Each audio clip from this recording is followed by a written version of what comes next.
there will be some times when it's not difficult to spot that we've got an opportunity to share the gospel, because someone's just asked us a very specific question about what we believe, about how it ties together, and they're wanting us to give an answer. Well, when that happens, I liken it to, if we were playing football, to the sort of corner kicks, the set piece play that teams can practice, and when they come, they kind of know what they're doing, because, well, that's the sort of situation that they're in. Well, how will we respond when people have asked us perhaps a familiar apologetics question, or asked us why we believe certain things that we believe, what we make of Jesus and his claims? What I want to suggest is that one good way to go about taking those opportunities is to try to turn people as much as possible to the words of Jesus himself. Why do I say that? Well, I think for three reasons.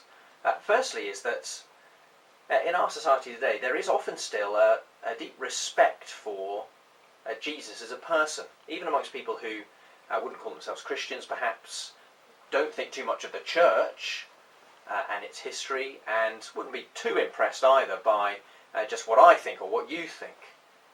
But they do nonetheless have a respect for Jesus and his teaching and his life. And so if we point people to something that he said, they're that bit more ready to listen.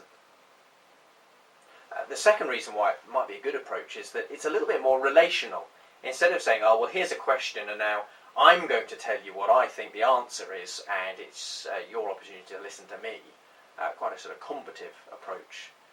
By saying, oh yeah, that's a really important question, so let's look together at what Jesus has to say about that. And what do you think about that? Let me tell you what I think about that.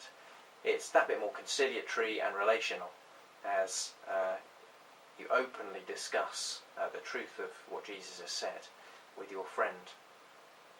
And the final reason is the most important, of course, and that's that Jesus is the heart of the gospel, the heart of what we long to share with people. And so if we're turning people to him and something he said, then we're that bit closer to getting towards what it is that he came to earth to do, to die on the cross, and to rise again for us. How do we go about that when the question comes? It might be that we can think of a statement that Jesus makes somewhere that speaks directly to the issue at hand. I wonder, though, if even better would be to think of either a parable or a story that Jesus told that illustrates these points, or an encounter with Jesus that someone in the New Testament has, and what that illustrates about, again, who Jesus is, what he's come to do, what life is about, all of these big issues that our friend might be asking about. Tell you what, let's have a go within our groups. Here's a couple of questions on the screen that you can have a think about. Firstly, someone might ask, what about all of the other religions? Aren't all ways equally valid? Or alternatively, they might just say something like this: I just wish that God would show himself to me. What do you think about that? So have a think about those two. If you press pause around about now, so that you can keep these questions on the screen, then when you've discussed them in the group, press play, and then I'll just give you a few thoughts on some passages that I would think of turning to if either of those two questions hit me. So hit pause now, and then discuss it in groups.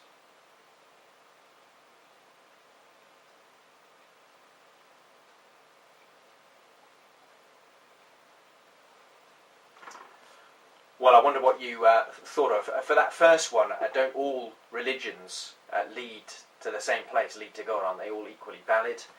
As a statement, I guess many of us would naturally think of John 14:6, I'm the way, the truth and the life, and no one comes to the Father except through me. A very important statement that Jesus makes. In terms of a sort of story, though, or narrative that illustrates the same thing, you could think perhaps of John chapter 3 instead, where Nicodemus comes to meet Jesus. Now, Nicodemus is a top Jew, isn't he? Renowned, a man of some stature within the Jewish community. So he follows another religion. And yet, what is Jesus' called to him, well, that you need to be born again. The path that he has been following is not sufficient. It is not equal. It is not valid. Instead, he needs to trust Jesus and be born of the Spirit. He needs to trust in Jesus and so have life. And indeed, John 3:16, famously, that is why God, in his love, has sent Jesus, so that we can be saved. In the other question, I wish that God would show himself to me.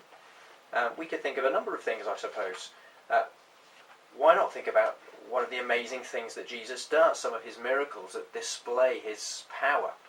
At Mark 4, for instance, and the calming of the storm. We could tell a story of Jesus' friends who are with him and kind of know that he's important and special, he's their teacher, and yet it's when he calms a storm miraculously that they suddenly start to twig and say, well, who is this?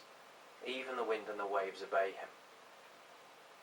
It's ultimately because of what Jesus could do that we know that this is God stepping down into our world. But stepping down not just to do lots of amazing things, but ultimately to head to the cross and resurrection beyond as the ultimate display of both his humble service in dying for us and a victorious triumph in rising again. So something like calming of the storm, perhaps leading on to the cross and resurrection as well. This is God. This is how we can know him. I'm sure you may have thought of other things. There's no one right answer. That's the depth of richness of the gospel and of the Bible's message.